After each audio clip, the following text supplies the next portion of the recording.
जय जगन्नाथ पिलामाने पुणी थे तुमମାନଙ୍କୁ आम चैनल स्वागत।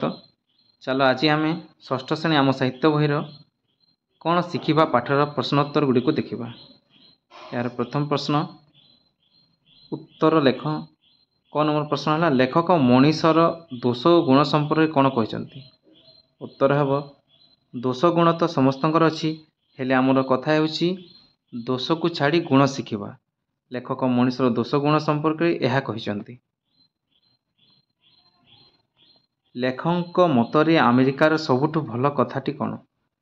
यार उत्तर है लेखक मतरे अमेरिकार सबुठ भल कथाटी है शारीरिक परिश्रमर मूल्य ज्ञान। लेखक मॉर्गान बंधु को देखी से किए बोली भाविले।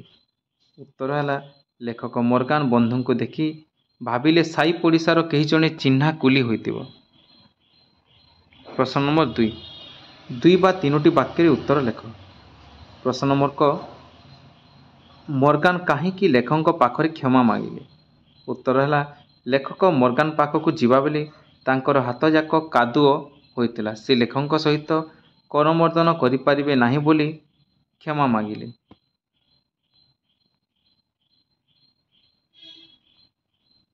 प्रश्न नंबर ख बुढ़ा बयस बेकर कोड़ी साबल धरी एते काम करिवार उद्देश्य कौन। उत्तर है बेकर को बुढ़ा बयस काम करिवार उद्देश्य है जीवन को उपभोग करवा। काम भितर जो आनंद लुचि रही ताहाकु जी थरे चाकी से आउ छाड़ी पारिबो नाही। प्रश्न नंबर ग अमेरिकार लोकंग ठारू शिखिबा बोली सबुठु बड़ कथाटी कौन। उत्तर है अमेरिका लोकंग ठारू शिखिबा बोली सबुठु बड़ कथाटी है अन्यर प्रशंसा करवा। जी जहा करू लोके तार प्रशंसा करती। जी घास काटुची लोके बढ़िया घास कटाली बोली कही तार प्रशंसा करथांती। प्रश्न नंबर घ अमेरिकार लोके कौन पाई अधिक व्यस्त। उत्तर है आंतर्जातिक भाव विनिमय लगी अमेरिकीय माने खूब व्यस्त। विश्व शासन और विश्व मैत्री पाई से खूब व्याकुल से सेमानकर प्रत्येक सहर में आंतर्जातिक अनुष्ठान देखा मिले।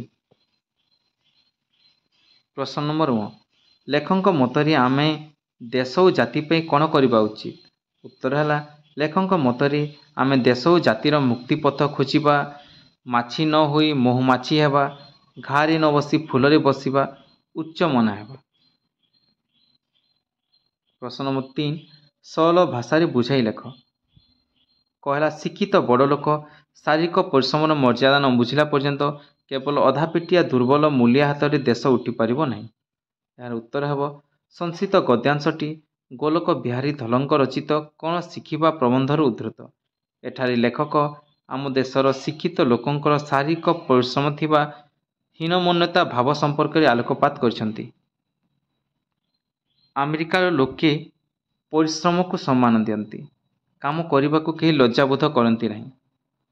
ये प्रसंग में लेखक जड़े इंग्राजी प्रोफेसर उदाहरण देते। दिने कोलगेट विश्वविद्यालय इंग्राजी प्रोफेसर हाथ में माटी चकुटी थिबार लेखक देखिथिले। सेहीपरि ग्रीष्म छुट्टी शिक्षक माने दुकान में परिबा बिकती किंबा निज क्षेत्र आलू खोली थांती। अथच आम देशर शिक्षित लोक कि माटी को भूली जाती सेमाने शारीरिक परिश्रम करने को नाक टेकती। आम देशर यही तथाकथित शिक्षित बड़ लोक मैंने जे पर्यंत शारीरिक परिश्रम मर्यादा बुझी ना से पर्यंत देशर उन्नति हो पारिबो नहीं। केवल अधा पेट खाई दुर्बल दिशुवा मूलिया केबे हेले देश को प्रगति पथर आगे नहीं पारिबे नहीं।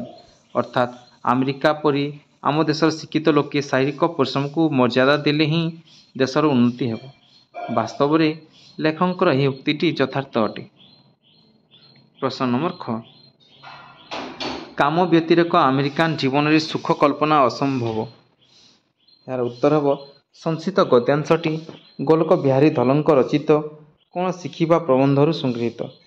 एठारे लेखक अमेरिकीय माने किपरि काम बिना जीवन में अन्य किसी सुख आशा करती नहीं से संपर्क में आलोकपात करछंती। यार उदाहरण देखिबा थरे सकाले श्रीमती बेकर और लेखक गाड़ी धरी सभा को गला बेले देखिले श्री बेकर निजर गाड़ी रे टांगिया कोड़ी साबल धरी चली सी ଆମେରିକାର ଜଣେ ଅବସରପ୍ରାପ୍ତ ଇଞ୍ଜିନିୟର। ପର୍ବତ ଭାଙ୍ଗି ପଡ଼ିଆ କରି ସେଠାରେ ଘର କରିବା ତାଙ୍କର ଲକ୍ଷ୍ୟ। ଏପରି ପରିଣତ ବୟସରେ କୋଡ଼ି ଶାବଳ ପ୍ରତି ସଉକ ଥିବାର ଦେଖି ଲେଖକ ଖୁବ୍ ଆଶ୍ଚର୍ଯ୍ୟ ହୋଇଛନ୍ତି। ତାଙ୍କର ଏପରି ସଉକ ବିଷୟରେ ଲେଖକ ତାଙ୍କୁ ପଚାରିବାରୁ ସେ କହିଥିଲେ, ଆମେରିକା ଜୀବନର ମୂଳ ଦର୍ଶନ ହେଲା କାମରୁ ଆନନ୍ଦ ଉପଭୋଗ କରିବା। ଜୀବନକୁ ଉପଭୋଗ କରିବା ପାଇଁ ସେ କାମ କରିଥାନ୍ତି। କାମ ଭିତରେ ଯେଉଁ ଆନନ୍ଦ ଲୁଚି ରହିଛି ତାହାକୁ ଯିଏ ଥରେ ଚାଖିଛି ସେ ଆଉ ଛାଡ଼ିପାରିବ ନାହିଁ। ତେଣୁ କାମକୁ ଛାଡ଼ି ଆମେରିକମାନଙ୍କର ଜୀବନରେ ସୁଖ କଳ୍ପନା ଅସମ୍ଭବ ଅଟେ। ସେହି କାମରୁ ହିଁ ସେମାନେ ଆନନ୍ଦ ଲାଭ କରିଥାନ୍ତି। ବାସ୍ତବରେ ଆମେରିକମାନଙ୍କର ଏହି ଆଦର୍ଶ ପୃଥିବୀରେ ବିରଳ ଅଟେ। ପ୍ରଶ୍ନ ନମ୍ବର ଗ। ମାଛି ନ ହୋଇ ମହୁମାଛି ହେବା, ଘାରେ ନ ବସି ଫୁଲରେ ବସିବା। ଏହାର ସପ୍ରସଙ୍ଗ ସଲାର୍ଥ ଲେଖ। ଏହାର ଉତ୍ତର ହେବ ସଂଶିତ ଗଦ୍ୟାଂଶଟି ପଠିତ ସାହିତ୍ୟ ବହିର କ'ଣ ଶିଖିବା ପ୍ରବନ୍ଧରୁ ଉଦ୍ଧୃତ। ଏଠାରେ ଲେଖକ ଗୋଲକ ବିହାରୀ ଧଳ ଆମ ଦେଶବାସୀଙ୍କର କାର୍ଯ୍ୟଧାରା ସମ୍ପର୍କରେ ଯେଉଁ ଉଦାହରଣ ଦେଇଛନ୍ତି ତାହା ଉପରେ ଆଲୋକପାତ କରାଯାଇଛି। ଆମେରିକାର ଲୋକେ ଅନ୍ୟର ପ୍ରଶଂସା କରନ୍ତି। ପ୍ରତ୍ୟେକ କାର୍ଯ୍ୟରେ ମୂଲ୍ୟ ଅଛି ଏହା ଭାବି ସେମାନେ ଘାସ କଟାଲିର ମଧ୍ୟ ପ୍ରଶଂସା କରି ବଢ଼ିଆ ଘାସ କଟାଲି ବୋଲି କହିଥାନ୍ତି। ଆମ ଦେଶ ପରି ନିରୁତ୍ସାହିତ କରୁଥିବା ଲୋକଙ୍କ ସଂଖ୍ୟା ସେଠାରେ ଖୁବ୍ କମ୍। କାରଣ ସେମାନେ ଜାଣିଛନ୍ତି ପରିଶ୍ରମୀ ମଣିଷର ପରିଶ୍ରମକୁ ପ୍ରଶଂସା କଲେ ସେ ଅଧିକ କାମ କରିବ। ତାକୁ ପ୍ରଶଂସା ନ କଲେ ସେ ନିରୁତ୍ସାହିତ ହେବ। ତେଣୁ ଆମ୍ଭେମାନେ ମଧ୍ୟ ସେମାନଙ୍କ ପରି ଅନ୍ୟର କାମକୁ ଦେଖି ପ୍ରଶଂସା କରିବାକୁ ଲେଖକ ପରାମର୍ଶ ଦେଇଛନ୍ତି। ସେ ମାଛି ଆଉ ମହୁମାଛିର ଉଦାହରଣ ଦେଇଛନ୍ତି। ମାଛି ଯେପରି ଘାରେ ବସେ ସେହିପରି ହୀନମନାମାନେ ଅନ୍ୟର ଦୋଷ ଦେଖନ୍ତି। ମହୁମାଛିମାନେ ଫୁଲରେ ବସିଲା ପରି ଉଚ୍ଚମନାରେ ଅନ୍ୟର ପ୍ରଶଂସା କରନ୍ତି। ତେଣୁ ଆମ୍ଭେମାନେ ଆମେରିକମାନଙ୍କର ଏହି ଭଲ ଗୁଣ ଶିକ୍ଷା କରିବା ଓ ଦେଶ ଓ ଜାତିର ମୁକ୍ତିପଥ ଖୋଜିବା। ପ୍ରଶ୍ନ ନମ୍ବର 4। ଆବଶ୍ୟକ ସ୍ଥଳେ ବିରାମ ଚିହ୍ନ ଦିଅ। ସେହି ମୂଲିଆମାନଙ୍କ ଭିତରୁ ଜଣେ ପାଟି କରି ଅଭିବାଦନ ଜଣାଉଛି, କମା ହାୟ ମର୍ଗାନ ଉଦ୍ଧୃତ କମା ଆରମ୍ଭ।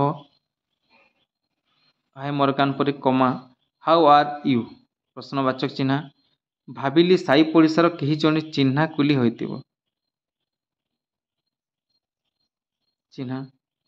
ମାତ୍ର ନିକଟକୁ ଗଲାରୁ ପ୍ରଫେସର ମର୍ଗାନ ତାଙ୍କୁ କୋଲଗେଟ୍ ବିଶ୍ୱବିଦ୍ୟାଳୟର ଇଂରାଜୀ ଅଧ୍ୟାପକ ବୋଲି ମୋ ସହିତ ପରିଚିତ କଲେ। ପୂର୍ଣ୍ଣଚ୍ଛେଦ। ପ୍ରଶ୍ନ ନମ୍ବର ଖ।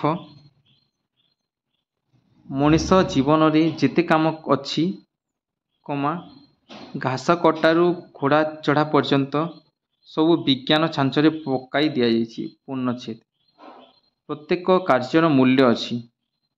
ପୂର୍ଣ୍ଣଚ୍ଛେଦ। ତେଣୁ ସେ ଯେ ଘାସ କାଟୁଛି, କମା ଲୋକେ ତାକୁ ବି ପ୍ରଶଂସା କରି କହନ୍ତି, କମା ଉଦ୍ଧୃତ କମା ଆରମ୍ଭ ସେ ଗୋଟାଏ ବଢ଼ିଆ ଘାସ କଟାଲି। ଉଦ୍ଧୃତ କମା ଶେଷ। ପ୍ରଶ୍ନ ନମ୍ବର 5। କସ୍ତମ୍ଭ ଶାରୀରିକ କସ୍ତମ୍ଭ ସହିତ ଖସ୍ତମ୍ଭର ମିଳନ। ଶାରୀରିକ ପରିଶ୍ରମ, ବୁଢ଼ା ବୟସ, ଧନ ସମ୍ପତ୍ତି, ଦାୟିତ୍ୱ ଜ୍ଞାନ। ସାଇ ପଡ଼ିଶା ଭଳି ତିନିଟି ଯୁଗ୍ମ ଶବ୍ଦ ପଠିତାଂଶରୁ ବାଛି ଲେଖ। ଭାବଭଙ୍ଗୀ, ଟଙ୍କା ସୁନା, ଅଳ୍ପ ବହୁତ। ପ୍ରଶ୍ନ ନମ୍ବର 7। ନିମ୍ନଲିଖିତ ବାକ୍ୟାଂଶକୁ ବ୍ୟବହାର କରି ବାକ୍ୟ ଗଠନ କର। କଣ୍ଟା ବାଡ଼ରେ ଲୁଗା ପକାଇବା। ବାକ୍ୟ ଗଠନ କଲେ ହେବ, କଣ୍ଟା ବାଡ଼ରେ ଲୁଗା ପକାଇ କଲି କରିବା ସବିତାର ଅଭ୍ୟାସ। ପର ଉପରକୁ କାଦୁଅ ଫିଙ୍ଗିବା। ପର ଉପରକୁ କାଦୁଅ ଫିଙ୍ଗିବା ନୀତି ନ ଛାଡ଼ିଲେ ନିଜର ଉନ୍ନତି ଅସମ୍ଭବ। ଲହୁ ଲୁହ। ଲୋକଟି ନିଜର ଲହୁ ଲୁହ ଢାଲି ସମ୍ପତ୍ତି ଅର୍ଜନ କରିଛି। ପ୍ରଶ୍ନ ନମ୍ବର 8। ଯେପରି ପଦାର୍ଥ ଶବ୍ଦ ପୂର୍ବରୁ ଅ ଯୋଗ ହେଲେ ଅପଦାର୍ଥ ହୁଏ, ସେପରି ଅଯୋଗ କରି ଆଉ 4ଟି ଶବ୍ଦ ଲେଖ। ଅଯୋଗ୍ୟ, ଅସୁନ୍ଦର, ଅସଭ୍ୟ, ଅଦମନୀୟ। ପ୍ରଶ୍ନ ନମ୍ବର 9। ଉଚ୍ଚମନା ଉଚ୍ଚେ, ନିଚମନା ଲୋଭେ ବିଷ। ଉଚ୍ଚମନା ଉଚ୍ଚେ ଅମୃତ ଲୋଭ ହିଁ, ନିଚମନା ଲୋଭେ ବିଷ। କାମ ହିଁ ଆମେରିକା ଜୀବନର ମୂଳ ମନ୍ତ୍ର। प्रश्न नंबर ग बेल आसी माछी न होई महुमाछी हेबा घारे न बसी फूल रे बसिबा। ज्ञान सहित सापेक्ष शब्द मिसी नूतन शब्द होइछि ज्ञान सापेक्ष। एहिपरि सापेक्ष व्यवहार करी दुईटी नुआ शब्द है व्यय सापेक्ष कार्य सापेक्ष। वीडियो को शेष पर्यंत देखिथिबारु धन्यवाद।